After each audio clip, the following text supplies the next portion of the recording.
0214 hours, Persian Gulf. The Combat Information Center of the USS Carney, an Arleigh Burke-class destroyer worth $1.8 billion, has just gone red. Not a drill. The words cut through the CIC like a blade.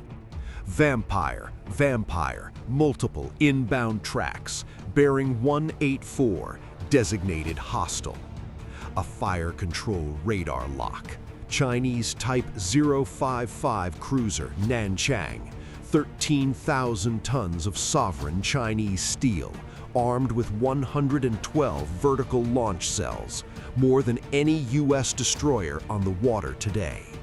40 miles off the Iranian coast, a Chinese-flagged freighter, the Jianhua 28, is cutting through the Strait of Hormuz at 22 knots, ignoring every international hailing frequency, heading straight for the Iranian port of Bandar Abbas. According to U.S. Fifth Fleet intelligence, those containers are not filled with industrial machinery.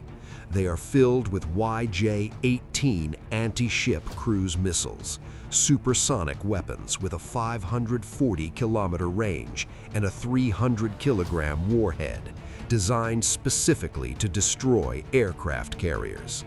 Each one costs $3 million. The shipment is worth over $1 billion. The ceasefire between Iran and the United States is exactly 12 hours old, and it is being held together by nothing more than the hope that no one presses a button. The USS Carney has 60 seconds to decide. To understand why this moment matters, not just to the Navy, but to you, you need to understand the geometry of the Strait of Hormuz. 21 miles wide at its narrowest point. Every single day, 21 million barrels of oil pass through that strait. That is 21% of global oil consumption, a significant portion of Europe's heating fuel, the energy supply for Japan, South Korea, and Australia. If even 3 of those YJ-18 missiles reach the USS Abraham Lincoln, operating 80 miles to the south, the United States loses a $13 billion aircraft carrier and the ability to project air power across the entire Middle East theater. But here is what the American public was never told. The Chinese Type 055 cruiser Nanchang had been shadowing the Jianhua 28 for 72 hours since it departed Ningbo. U.S. naval intelligence had flagged the Nanchang's unusual escort pattern 3 days earlier. Satellite imagery from a classified NRO platform had photographed the loading of long cylindrical canisters at Pier 7, Ningbo Commercial Port. The Jianhua 28 wasn't just a freighter. It was the trigger for a trap 72 hours in the making, and China was supremely confident the U.S. would walk straight into it. They had made a fatal miscalculation. Let's give credit where it is due. This was not a reckless operation. This was strategic architecture. The Type 055 Renhai-class cruiser is the most advanced surface combatant China has ever built. It carries the HHQ-9B surface-to-air missile system, capable of engaging targets at 200 kilometers. Its H/L JG-346A AESA radar, a Chinese equivalent of the American Spy-6, can simultaneously track 1,000 targets. The Nanchang didn't just shadow the freighter, it acted as an electronic fortress, using its S-band and X-band radar arrays to create a bubble of tracking superiority around the Jianhua 28. Their plan was elegant. If the U.S. attempted to intercept the freighter, the Nanchang would generate a fire control radar lock, a direct military threat to a U.S. warship in international waters. That forces the USS Carney into a legal paradox: engage a Chinese sovereign naval vessel and start a war, or stand down and let $800 million in anti-ship missiles reach Iran. From Beijing's perspective, it was a zero-loss scenario. The Yi-18 missiles would reach Bandar Abbas, Iran gets its weapons, and China gets plausible deniability. The freighter was a commercial vessel, the crew was civilian, the cargo was undeclared. But there was one thing China's war planners had not accounted for. What they believed was a surveillance gap in the Persian Gulf at 2 a.m. was not a gap at all. What Beijing did not know, 15,000 feet above the Strait of Hormuz, 2 aircraft were already on station. 2 F-35C Lightning II jets, launched 20 minutes earlier from the USS Gerald R. Ford, operating 200 miles to the west. They were flying clean. No external fuel tanks, no external ordnance visible on radar. Their radar-absorbent skin and internal weapons bays made them acoustically silent and nearly impossible for the Nanchang's radar to resolve from distance. But they were not blind. The F-35C's distributed aperture system, 6 infrared cameras embedded across the entire fuselage, projects a 360-degree real-time infrared battlefield directly onto the pilot's helmet visor. The pilots could see through the floor of their cockpits. They could see the deck of the Jianhua 28. They could see the Nanchang's wake at full speed. They could see everything. And via the multifunction advanced data link, they were receiving the full sensor feed from the USS Carney's SPY-1D radar array in real time. The US didn't have one set of eyes on this engagement. It had 5. The F-35Cs, the Carney's radar, the NRO satellite, a P-8A Poseidon maritime patrol aircraft operating at 25,000 feet under econ, emissions control, dark and silent, and an asset that would not reveal itself until it became necessary. The Nanchang believed it was the dominant sensor node in this battle space. It had been the least informed actor for the last 72 hours. The tactical action officer aboard the USS Carney initiates the first layer. Layer 1, electronic warfare. The AN/SLQ-32V6 electronic warfare suite, a $200 million system designed to blind, deceive, and deny, begins screaming across the electromagnetic spectrum. It targets the Nanchang's S-band and X-band radar arrays, flooding the Chinese ship's fire control systems with noise. On the bridge of the Type 055, the tactical picture dissolves into snow. But the Nanchang is not a small ship. Its dual-band radar begins frequency hopping, rapidly cycling across the spectrum, searching for a clean return. Layer 2, ghost signatures. The 2 F-35Cs activate their AN/ASQ-239 Barracuda electronic warfare suites. Within seconds, the Nanchang screens light up with 20 radar contacts, F-35s diving from 20 different vectors. The Chinese cruisers' automated tracking systems begin assigning engagement solutions to phantoms that do not exist. The Nanchang's attention is now split between 20 imaginary targets. The Carney has its window. Layer 3, kinetic. Batteries released, sequence Alpha 1. The forward Mark 41 vertical launch system hatches flip open. The SM-6, a $4.3 million missile traveling at Mach 3.5, over 2,600 miles per hour, leaves the rail in a pillar of fire. At this speed, the SM-6 does not need a proximity detonation to cause catastrophic damage. Its kinetic energy alone is equivalent to a locomotive hitting a wall at 200 miles per hour. The first SM-6 dives at a 70-degree angle, guided mid-course by the F-35Cs acting as airborne data relays. It punches through the stern of the Jianhua 28, destroying the rudder assembly and propeller shaft. The second missile impacts the engine room.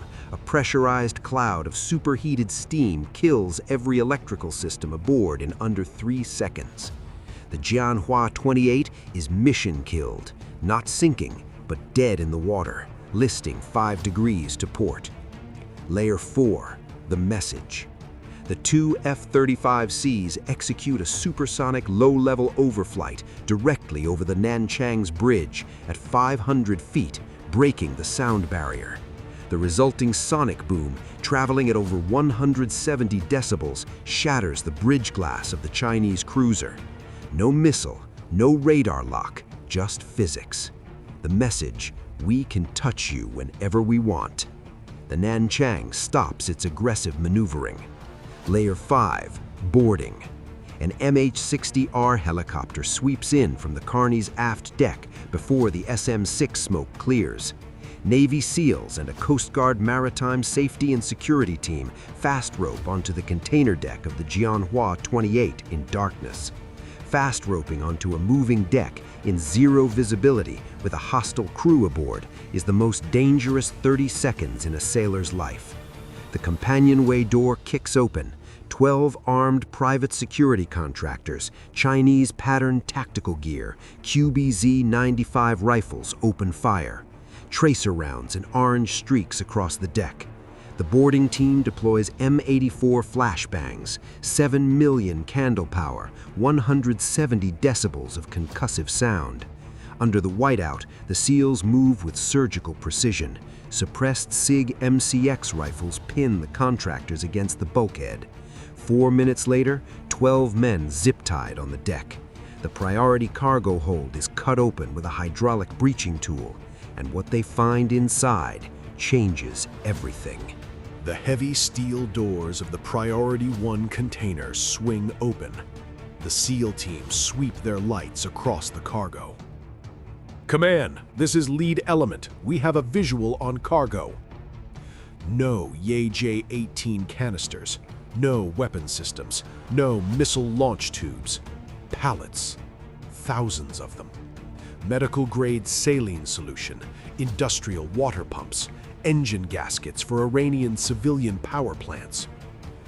Command, there are no missiles. I repeat, no kinetics found. This is a humanitarian shipment. The silence in the Combat Information Center of the USS Carney is absolute. They had just disabled a heavy steel doors container with $8 million in ordnance, engaged in a firefight on its deck, triggered a diplomatic incident involving a sovereign Chinese naval cruiser for medical supplies. And then, the AN/SQQ-89V-15 hull-mounted sonar suite, the most advanced underwater detection system in the U.S. surface fleet, picks up a faint, low-frequency rhythmic pulse 50 miles south, hugging the Omani coastline in the shallow water radar clutter where Arleigh Burke-class sensors are degraded by landmass interference. A refurbished Iranian tanker, the Sia, running completely dark, all navigation lights off, transponder dead, engines muffled by a specialized acoustic hull coating. The realization hits the tactical action officer like a physical blow. The Jianhua 28 was never the delivery vehicle, it was the decoy. China had known U.S. naval intelligence was monitoring Ningbo Pier. They wanted American satellites to photograph those J-18 canisters being loaded. Under the cover of a routine bunkering operation in international waters, the missiles had been transferred to the Sia before the Jianhua 28 ever entered the Gulf. The Chinese freighter was sacrificed intentionally to pin the United States Navy inside a legal, diplomatic, and tactical trap, while the real shipment slipped through the Strait of Hormuz. The U.S. had won the fight and lost the map. The USS Carney's bow lifts out of the water, running at 30 knots. The Saya is 10 miles from Iranian territorial waters, the 12-mile line where U.S. legal authority ends and full-scale war begins. The Nanchang, despite shattered bridge glass, maneuvers with terrifying speed. It cuts across the Carney's bow, 100 yards of separation at full speed, using its 13,000-ton hull as a physical barrier. Every time the Carney breaks to intercept the tanker, the Nanchang mirrors the move. The crew of the USS Carney can see Chinese sailors through shattered windows. One miscalculation by either helmsman, one engine flare. Two ships become a tangled wreck on the floor of the Persian Gulf. The Saya crosses the 12-mile line. The Nanchang immediately breaks off and slows. They didn't need to win the fight. They only needed to win the minute. Within 6 hours, the Chinese Ministry of Foreign Affairs releases drone footage, high definition, of the SM-6 impact on the Jianhua 28. They call it an unprovoked attack on a humanitarian vessel. They label the Fifth Fleet pirates of the Persian Gulf. They claim the ceasefire has been violated by the United States. And then they announce something that no American strategic planner had modeled, citing the need to protect Chinese humanitarian shipping from American aggression. Beijing confirms the immediate deployment of a permanent naval task force to the Persian Gulf. A 99-year logistics base lease, Bandar Abbas, Iranian coast. China didn't lose a freighter. They gained a permanent strategic foothold in the Middle East, the first foreign military base China has ever established inside the Persian Gulf. The YJ-18. If you served on an Arleigh Burke or operated in the Fifth Fleet, drop your whole number in the comments. The real war is won in the details the public never sees, and we want to hear from the people who know what that CIC actually feels like at 02:14 hours. Now here is the question I want you to answer. Comment A or B below. A. The USS Carney commander made the right call. You cannot let a billion-dollar weapons shipment reach Iranian ports. The diplomatic fallout was unavoidable. B. This was exactly the trap China built. The right move was to let the Sakaya run and expose the deception through intelligence channels rather than kinetic action. A or B? Let me know. And if you want to understand the weapon the US thought it was stopping, the YJ-18 anti-ship cruise missile, the system that keeps Fifth Fleet planners awake at night, that breakdown is on screen right now. To the men and women on watch in the Persian Gulf tonight, keep your eyes on the dark. We are going to need you now more than ever.